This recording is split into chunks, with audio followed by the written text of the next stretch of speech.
नमस्कार दोस्तों, आज मैं आपके लिए एक ऐसा साइकोलॉजी रियल केस लेकर आया हूँ जिसे सुनकर आप चौंक जाओगे।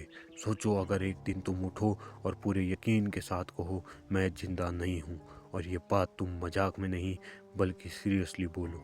जी हाँ, ये केस रियल है और इसने डॉक्टर्स को भी हिला दिया था। ये कहानी है सन 2007 फ्रांस की। एक 24 साल की लड़की हॉस्पिटल में आती है और डॉक्टर से कहती है मेरा दिल धड़क नहीं रहा, मैं मर चुकी हूँ। डॉक्टर हंसे नहीं क्योंकि वो बिल्कुल काम थी। न चिल्लाना, न डर, न इमोशन, जैसे मौत उसके लिए नॉर्मल बात हो। डॉक्टर्स ने टेस्ट किया तो हार्ट, ब्रेन और बॉडी सब नॉर्मल था, लेकिन लड़की मानने को तैयार ही नहीं। वो खाना छोड़ देती और बोलती मरे हुए लोग खाना नहीं खाते। वो बोलना कम कर देती और कहती मरे हुए लोग बात नहीं करते। कभी कभी वो मिरर में खुद को देखकर कहती ये बॉडी मेरी नहीं है। धीरे धीरे उसका दिमाग एक चीज़ मान चुका था, वो जिंदा नहीं है। इस कंडीशन का नाम है कोटार्ड सिंड्रोम।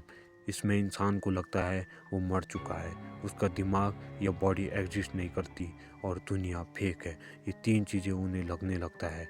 सबसे डरावनी बात, उस लड़की ने एक दिन कहा अगर मैं जिंदा नहीं हूँ तो मुझे मरने से डर भी नहीं लगता। डॉक्टर समझ गए ये केस कितना डेंजरस है।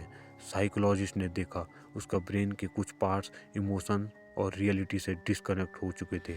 उसका दिमाग सिर्फ एक बात रिपीट कर रहा था, मैं जिंदा नहीं हूँ। कुछ पेशेंट्स इस सिंड्रोम में अपना हाथ काट लेते हैं क्योंकि उन्हें लगता है दर्द महसूस ही नहीं होगा।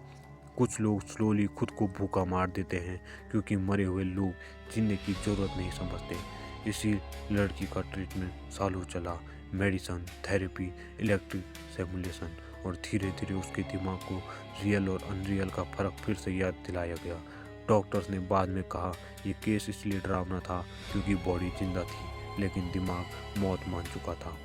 सोचो अगर तुम्हारा दिमाग कल ये मान ले कि तुम एग्जिस्ट ही नहीं करते तो तुम्हारे लिए जीने का मतलब क्या बचेगा। ये केस इसलिए डरावना है क्योंकि इसमें कोई भूत नहीं, सिर्फ ह्यूमन ब्रेन है, और ह्यूमन ब्रेन ही सबसे डेंजरस पार्ट होता है बॉडी का। और ऐसे ही फैक्ट के लिए सब्सक्राइब जरूर करें।